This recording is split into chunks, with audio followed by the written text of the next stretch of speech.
ಸುಮಾರು ವರ್ಷ ಕಲ್ಲಿನ ಕೋಟೆ ಒಳಗಡೆ ನೀರು ಅಂದ್ರೆ ಮಳೆ ಬಾರ್ದ ಇದ್ದು ನೀರಿಗೇನು ಕೊರತೆ ಆಗದೆ ಇರೋ ತರ ನಮ್ಮ ಚಿತ್ರದುರ್ಗ ಪಾಳೆಗಾರರು ನೀರನ್ನ ಬಹಳಷ್ಟು ವ್ಯವಸ್ಥಿತವಾಗಿ ತಡೆದಿರೋಂಥ ವ್ಯವಸ್ಥೆ ಆಗಿನ ಕಾಲಕ್ಕೆ ಮಾಡ್ತಾ ಇದ್ರು.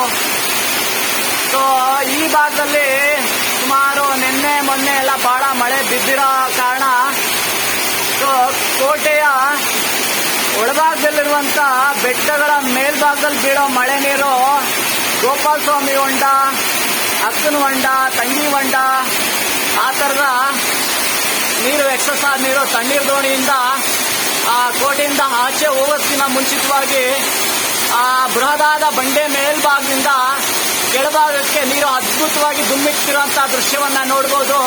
ಇದೆಲ್ಲ ಈ ಮಳೆಗಾಲದಲ್ಲಿ ನೋಡುವಂಥ ದೃಶ್ಯಗಳು. ಬೇರೆ ಭಾಗದಲ್ಲಿ ಬಂದರೆ ಇವೆಲ್ಲ ಸಿಗಲ್ಲ.